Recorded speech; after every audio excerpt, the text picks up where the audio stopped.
Саламатсыңарбы балдар? Бүгүн биз силер менен заманыбыздын залкар жазуучусу болгон Чыңгыз Айтматов жөнүндө тарбиялык саат өтөбүз. Чыңгыз Айтматов 1928 жылы 12 декабрда Талас областына караштуу Кара Буура районунун Шекер айылында туулган. Чыңгыз Айтматов көптөгөн чыгармаларды жазган. Анын чыгармалары Совет доорунда жаралса да, бүгүнкү күндө маанилүү орунду ээлейт жана азыркы мезгилге төп келишет. Чыңгыздын чыгармалары Бетме-бет, Жамиля, Эрте келген турналар, Атадан калган туяк, Кыямат, Ак кеме, Биринчи мугалим.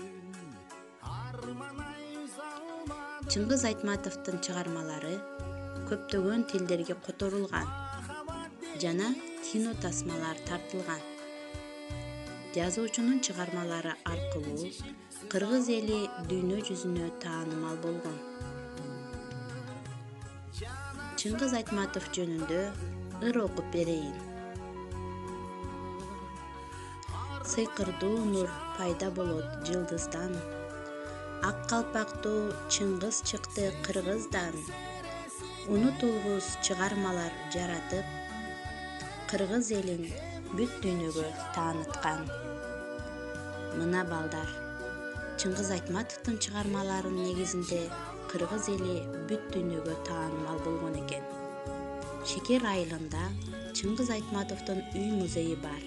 Пайда болот жылдыздан, ак калпактуу Чыңгыз чыкты кыргыздан. Унутулгус чыгармалар жаратып, кыргыз элин бүт дүйнөгө тааныткан. Залкар жазуучу Чыңгыз Айтматовдун чыгармалары көп. Ал дүйнө элине таанышмал жакшы адам болгон. Залкар жазуучу Чыңгыз Айтматов чет өткөнлүктөр сурашкан. Каерден болосуң деп? Ошо. Каерден болосуң деп сурашкан. Манас жаралган жерден болом деп жооп берген. Улуу жазуучу Чыңгыз Айтматовдун көптөгөн чыгармаларынан кинофильмдер тартылган. Алар Биринчи мугалим, Бетме-бет, Кыямат, Жамила, Гусарат, Ак кеме, Саманчынын жолу, Деңиз бойлоп жорткон ала дөбө. Залкар жазуучу Чыңгыз Айтматов 1928 жылы 12 декабрда Талас облусунун Кара Буура районундагы Шекер айылында төрөлгөн. Атасы Төрөкул Айтматов, апасы Нагима Ханзаева. Өз кезинин эң билимдүү адамдарынан болушкан.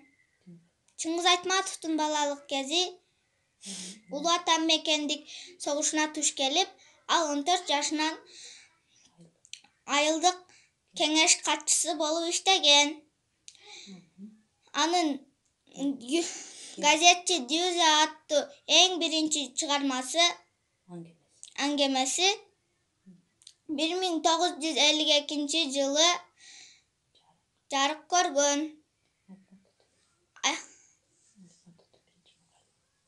Айтматовдун Биринчи мугалим, Ак кеме, Эрте келген турналар, Жамиля